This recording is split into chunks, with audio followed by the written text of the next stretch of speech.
नमस्कार दोस्तों।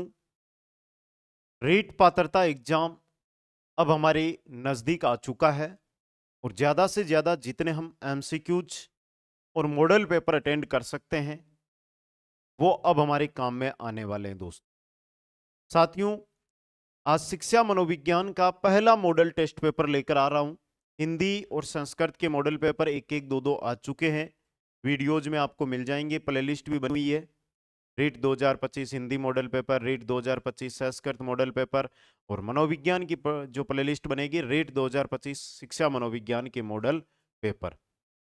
15-15 model paper सभी विषय के यहाँ पर करवाए जाएंगे, तो आप चैनल को सब्सक्राइब कर लें जिससे हर मॉडल पेपर है वो आप अटेंड कर सकें।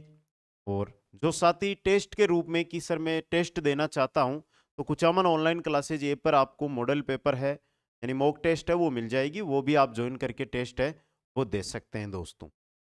रीट 2025 अंतिम प्रहार और अंतिम प्रहार के अंदर शिक्षा मनोविज्ञान चाहे लेवल 1 से हो चाहे लेवल 2 से हो, टेस्ट नंबर 1 आपके सामने में लेकर आ रहा हूं और आशा यही रहेगी कि सभी साथी इस टेस्ट को ज्वाइन करेंगे। एक बेहतरीन टेस्ट आपके लिए होने वाला है, जिनमें पहला क्वेश्चन आपकी स्क्रीन पे है। विकास का कौन सा आयाम नोम चोम्स्की के सिद्धांतों से प्रभावित हुआ है? नोम चोम्स्की किससे जुड़े हुए थे, उसी के अनुसार आपको उत्तर देते हुए आगे बढ़ना है दोस्तों। भाषा, नैतिक, सामयिक या संज्ञानात्मक? तो यहां पर नाम किसका आ रहा है? नोम चोम्स्की। नोम चोम्स्की भाषा से, तो भाषा विकास कौन सा रहेगा? भाषा विकास दोस्त। नेक्स्ट क्वेश्चन, क्वेश्चन नंबर 2 देखिएगा। स्वभाव में व्यक्तिगत विभिन्नताएं आधारभूत रूप से होती है। स्वभाव में जो व्यक्तिगत विभिन्नताएं होती है ये होती है दोस्तों आधारभूत रूप से, अधिगमित होती है, जन्मजात होती है, अधिग्रहित होती है या सांस्कृतिक होती है। तो ये क्या होती है आपकी? जन्मजात होती है। ये क्या होती है आपकी? जन्मजात होती है दोस्तों। क्वेश्चन नंबर 3 देखिएगा और देखो एक चीज बोल दूं यहां से, क्वेश्चन नंबर 3 हमारे सामने है। आप देखो 30 क्वेश्चन यहां से अटेंड करेंगे। आपने क्वेश्चनों को देखा, उत्तर देखा, निकल गए, उससे मजा या याद नहीं होंगे।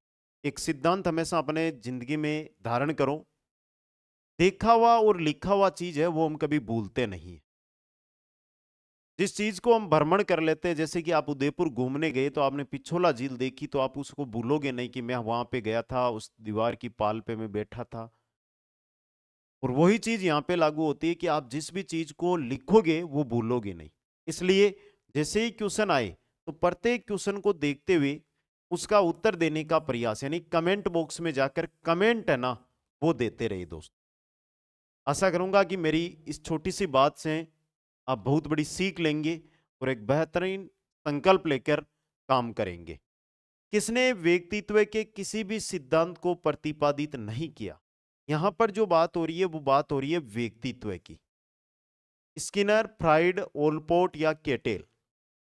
पीएफ स्किनर है, इन्होंने व्यक्तित्व से जुड़ा कोई भी सिद्धांत नहीं दिया।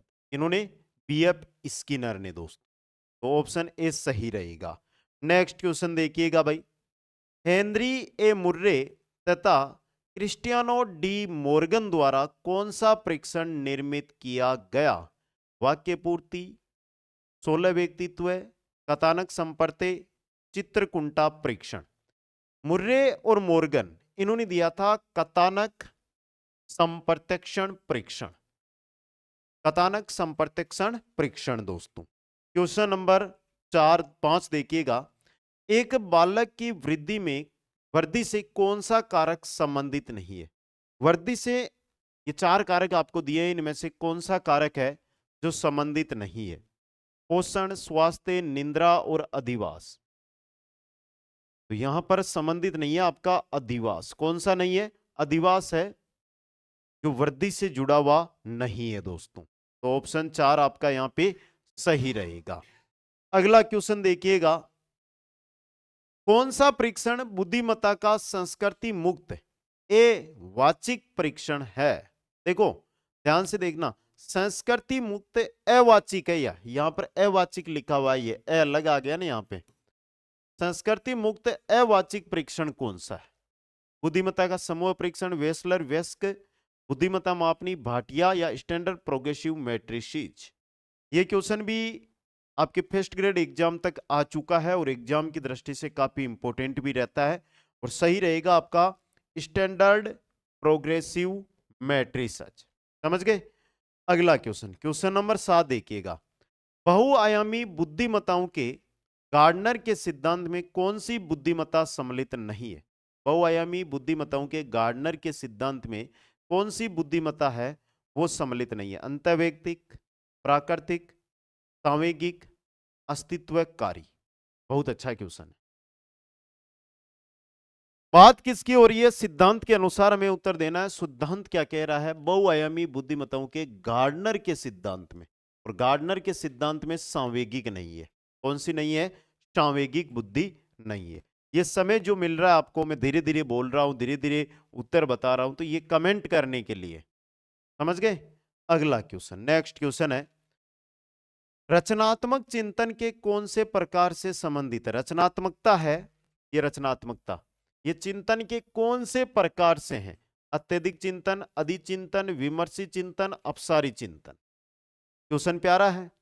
और रचनात्मकता होती है अपसारी चिंतन से संबंधित। किससे होती है? अपसारी चिंतन से संबंधित। नेक्स्ट क्वेश्चन देखिएगा, मानसिक विमंदित पद को किस पद के साथ प्रतिस्थापित किया गया है? मानसिक विमंदित पद को किस पद के साथ प्रतिस्थापित किया गया है? बौद्धिक अयोग्यता, मानसिक कमजोरी, बौद्धिक पिछड़ापन, बौद्धिक प्रतिकूलता। किसके साथ? यहां से देखो, मानसिक विमंदित, दिमाग से विमंदित मतलब बौद्धिक अयोग्यता, मतलब बौद्धिक अयोग्यता। दोस्त क्वेश्चन नंबर 10 देखिएगा भाई। क्वेश्चन नंबर 10 है, व्यक्तित्व की सैद्धांतिक अवधारणा के लिए निम्न में से कौन सा सत्य नहीं है? स्थिर, सामान्य, स्थायी या अनूठा? सिंपल क्वेश्चन है। क्वेश्चन को 2 बार पढ़ोगे तो उत्तर सीधा सा छप रहा है। सैद्धांतिक अवधारणा के लिए सामान्य है ना, यह सत्य नहीं है, तो ऑप्शन 2 सही रहेगा। नेक्स्ट है, पढ़ने से संबंधित अधिगम अक्षमता को कहा जाता है? पढ़ने से रिलेटेड जो अधिगम की अक्षमता है उसे क्या कहा जाता है? Dyscalculia, dyslexia, dyspraxia, dysthymia. बताओ क्या कहा जाता है? डिसलेक्सिया कहा जाता है। क्वेश्चन है आपका नेक्स्ट है, न्यूनतम आधारभूत सुविधाओं से वंचित बालकों को निम्न रूप में वर्गीकृत किया जाता है? किस रूप में वर्गीकृत इनको किया जाता है दोस्तों? अपराधी बालक, विशिष्ट बालक, प्रतिकूल परिस्थितिग्रस्त बालक या पिछड़े बालक? न्यूनतम आधारभूत सुविधाओं से वंचित बालकों को किस रूप में वर्गीकृत किया जाता है? प्रतिकूल परिस्थितिग्रस्त बालक, प्रतिकूल परिस्थितिग्रस्त बालक। नेक्स्ट क्वेश्चन है, निम्न में से कौन सा कुसमायोजन का व्यवहारात्मक लक्षण है? कुसमायोजन का आक्रामकता है, चिंता है, असुरक्षा है या उदासीनता है? सीधा सा उत्तर है, क्या है? आक्रामकता। क्या होगा? आक्रामकता। क्वेश्चन नंबर 14 देखिएगा, विशेष आवश्यकताओं वाले बालकों के साथ कौन सी विधि प्रत्येक रूप से संबंधित नहीं है? विशेष आवश्यकता वाले जो बालक है उनके साथ कौन सी विधि प्रत्येक रूप से संबंधित नहीं है? पाठ्यक्रम का विभिन्नीकरण, खेलकूद व अतिरिक्त पाठ्यक्रम गतिविधियों का विकास, भिन्न शिक्षण विधियां, विशेष गतिविधियों के लिए प्रशिक्षण। विशेष आवश्यकता वाले बच्चे हैं उनके लिए कौन सी विधि है जो प्रत्येक रूप से संबंधित नहीं? देखो, पाठ्यक्रम का विभिन्नीकरण। समझ गए भाई? उनको विशेष आवश्यकता है। समझ गए आप? इसका उत्तर देखना 2 प्रकार से बोर्ड में आया हुआ क्वेश्चन है 2021 रीट में। बोर्ड ने तो इसका 2 माना है, लेकिन ये बताओ कि उनको आवश्यकता है बालकों को, फिर उनके लिए आप भिन्न भिन्न पाठ्यक्रम लेकर आओगे तो वो कैसे सीखेंगे? तो सही उत्तर तो 1 नंबर हो रहा है, लेकिन बोर्ड ने क्या माना था? खेलकूद व अतिरिक्त पाठ्यक्रम गतिविधियों का विकास। नेक्स्ट क्वेश्चन देखिएगा, इवान पावलोव द्वारा प्रतिपादित शास्त्रीय अनुबंधन सिद्धांत अधिगम को निम्न के द्वारा समझाता है? तो पावलोव का जो शास्त्रीय अनुबंधन का सिद्धांत है वो किसके द्वारा समझाता है? पुनर्बलन, साहचर्य, अनुकरण या अंतर्दृष्टि। साहचर्य अनुबंधन बोल दो या शास्त्रीय बोल दो, तो साहचर्य के माध्यम से। ऑप्शन 2 यहां पे। नेक्स्ट क्वेश्चन है आपका, निम्न में से कौन सी बालकों के लिए अधिगम की प्रक्रिया नहीं है? प्रतिबिंबन, तर्क, परिपक्वता व कल्पना। बालकों के लिए अधिगम की प्रक्रिया नहीं है, कौन सी नहीं है? प्रतिबिंबन, तर्क, परिपक्वता नहीं है। तो नंबर 3 ऑप्शन सही रहेगा। अगला क्वेश्चन देखिएगा भाई, अधिगम में पुरस्कार व दंड की अवधारणा किसके द्वारा प्रस्तावित की गई? सीखने के अंदर पुरस्कार भी दें, दंड भी दें, तो यह अवधारणा किसने दी थी? यह क्वेश्चन आपके लिए। यह अवधारणा किसने दी थी? पीएफ स्किनर ने। किसने दी थी? पीएफ स्किनर ने। क्वेश्चन नंबर 18 है, अधिगम की अवधारणा के लिए कौन सा कथन सत्य नहीं है? पहला, अधिगम व्यवहार में परिवर्तन है। अपेक्षाकृत रूप से स्थायी अंतर परिलक्षित होता है। अधिगम अभ्यास द्वारा प्रभावित होता है। अधिगम एक जन्मजात प्रक्रिया। क्या सीखना जन्मजात होता है? नहीं। क्या होता है? अर्जित। तो नंबर 4 ऑप्शन यहां पर गलत है। क्वेश्चन नंबर 19 है, शिक्षा में अवधारणा मानचित्रण किसके द्वारा सुझावित किया गया? शिक्षा के अंदर जो अवधारणा मानचित्रण है, ये किसके द्वारा सुझावित किया गया था? किसके द्वारा सुझावित किया गया था? कार्ल जुंग, मार्टिन ई सेलिगमैन, नोम जे चोमस्की या जोसेफ डी नोवाक? किसके द्वारा? नोवाक के द्वारा। तो जोसेफ डी नोवाक के द्वारा दोस्तों। क्वेश्चन नंबर 20 देखिएगा, शिक्षण का कौन सा प्रकार शिक्षण के उद्देश्यों पर आधारित नहीं है? संज्ञानात्मक शिक्षण है, वर्णनात्मक, भावात्मक और मनोगत्यात्मक। तो यहां पर आपका सही रहेगा वर्णनात्मक शिक्षण है, जो आधारित नहीं होता है। नेक्स्ट क्वेश्चन देखिएगा, नैसर्गिकता से विचारों की सूची के एकत्रण के द्वारा विशिष्ट समस्या के समाधान की समूह रचनात्मक विधि को कहा जाता है? पहले मेरा कहना मानकर 2 बार इस क्वेश्चन को पढ़ ले। आप 2 बार पढ़ लें, उत्तर मिल जाएगा आपको। 2 बार पढ़ोगे तो सीधा सा उत्तर छपेगा, कोई दिक्कत ही नहीं है। 2 बार पढ़ो दिमाग में। मस्तिष्क विप्लव, स्वामित्व अधिगम, समस्या समाधान या अन्वेषण युक्ति? तो सही रहेगा मस्तिष्क विप्लव युक्ति। मस्तिष्क विप्लव युक्ति। नेक्स्ट क्वेश्चन है, कक्षा अधिगम में अभिप्रेरणा की भूमिका किस प्रक्रिया से प्रत्यक्ष रूप से संबंधित नहीं? वापस पढ़ लो क्वेश्चन को, उत्तर मिल जाएगा। प्रगति तथा परिणाम का ज्ञान संबंधित है। अंतर्वैयक्तिक समायोजन, प्रशंसा या तथा आलोचना और आकांक्षा स्तर अंतर्वैयक्तिक समायोजन से संबंधित नहीं है। ऑप्शन 2। क्वेश्चन देखो भाई, राष्ट्रीय पाठ्यचर्या रूपरेखा 2005 का मुख्य दर्शन क्या है? व्यवसायिक कुशलताएं सीखना है, बिना बोझ के सीखना है, सह शैक्षणिक गतिविधियों को सीखना, सतत एवं व्यापक मूल्यांकन। तो मुख्य दर्शन मानना है तो मुख्य दर्शन रहेगा बिना बोझ के सीखना। क्या रहेगा? बिना बोझ के सीखना दोस्तों। समझ गए? अगला क्वेश्चन है, शिक्षा का अधिकार अधिनियम 2009 के लिए कौन सा कथन सत्य नहीं है? 6 से 14 वर्ष के प्रत्येक बालक के लिए निःशुल्क व अनिवार्य शिक्षा, विद्यालय प्रबंध समिति का प्रावधान, अध्यापक के लिए प्रति सप्ताह न्यूनतम 60 घंटों का कार्य और प्राथमिक शिक्षा के लिए राष्ट्रीय आयोग का गठन। अब बताऊं मैं, बोर्ड ने आंसर की जारी की, आंसर की के अंदर ऑप्शन 4 माना, लेकिन ऑप्शन 4 तो सही। गलत ऑप्शन तो है 3 नंबर, क्योंकि अध्यापक के लिए प्रति सप्ताह न्यूनतम 45 कालांश या 45 घंटों का कार्य निश्चित किया गया है। क्वेश्चन नंबर 25 है, शिक्षा में क्रियात्मक अनुसंधान के विकास में किसने योगदान नहीं दिया? क्रियात्मक अनुसंधान, Kurt Lewin, B R Buckingham, Stephen M Covey और स्टेफन एम कोरे। यहां पर कंफ्यूजन क्या होता है कि बच्चे कोवे व कोरे में कंफ्यूजन हो जाते हैं। क्रियात्मक अनुसंधान में कोरे थे, कोवे नहीं थे। कोवे इसमें नहीं थे दोस्तों। क्वेश्चन नंबर 26 देखिएगा, शिक्षा मनोविज्ञान में किस स्तर के मापन का न्यूनतम प्रयोग किया जाता है? क्रम सूचक मापनी, नामिक मापनी, आनुपातिक मापनी या समान अंतराल मापनी? शिक्षा मनोविज्ञान में किस स्तर के मापन का न्यूनतम प्रयोग किया जाता है? आनुपातिक मापनी। इसका आनुपातिक मापनी का। क्वेश्चन नंबर 27 है, निम्न मनोवैज्ञानिकों में से कौन बाल विकास के सिद्धांतों से संबंधित नहीं?